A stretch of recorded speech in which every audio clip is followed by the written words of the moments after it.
बिस्मिल्लाहिर्रहमानिर्रहीम। अस्सलाम वालेकुम। A1 टीवी के साथ में हूं अनम नकवी। सबसे पहले न्यूज़ हेडलाइन। अमरीकी सदर का रूसी तैयारों के लिए फजाई हदूद बंद करने का ऐलान। अमरीकी सदर का पहला स्टेट ऑफ द यूनियन खिताब।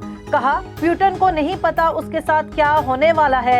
रूसी सदर दुनिया में तनहा है। उधर आर्मी मार्केट में खाम तेल की कीमतें 13 साल की बुलंद तरीन सतह पर पहुंच गईं। बरतानवी ब्रेंट खाम तेल की फी बैरल कीमत $10 पर आ गई। रूस और यूक्रेन में जंग जारी। रूसी वजीर दिफा कहते हैं तमाम अहदाफ के हसूल तक यूक्रेन पर हमला जारी रहेगा। यूक्रेन को गैर अस्करी बनाया और नाजियों से पाक किया जाएगा। रूस अपनी 70% फौज यूक्रेन जंग में झोंक चुका।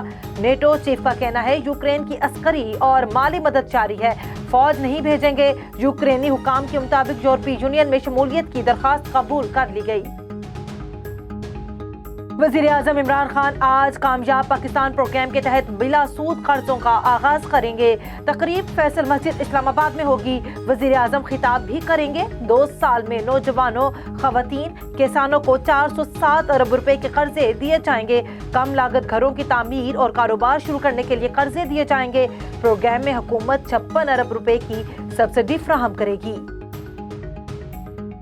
मुल्क में कोरोना मरीजों की तादाद में कमी का सिलसिला जारी। NCOC के मुताबिक गुज़श्ता 24 घंटों में 765 नए केसेस रिपोर्ट। मजीद 22 अफराद जाँ बहक। कोरोना मस्बत केसेस की शरह 2.23% रही। कोरोना के 9 से 81 मरीज इंतहाई निगहदाश्त में ज़ेरे इलाज हैं।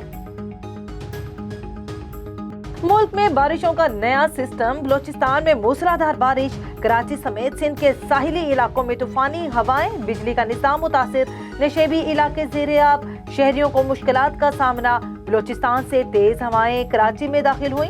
महकमे मौसमियात के मुताबिक आज भी बलोचिस्तान, सिंध, जनूबी पंजाब में आंधी और बारिश का इम्कान है। पहाड़ी इलाकों में आज हल्की बर्फबारी की तवक्को है। हेडलाइन से फिल वक्त इतना ही। मजीद खबरों से बाखबर रहने के लिए देखते रहिए A1 टीवी। A1 टीवी, सब पे नजर, अंदर की खबर।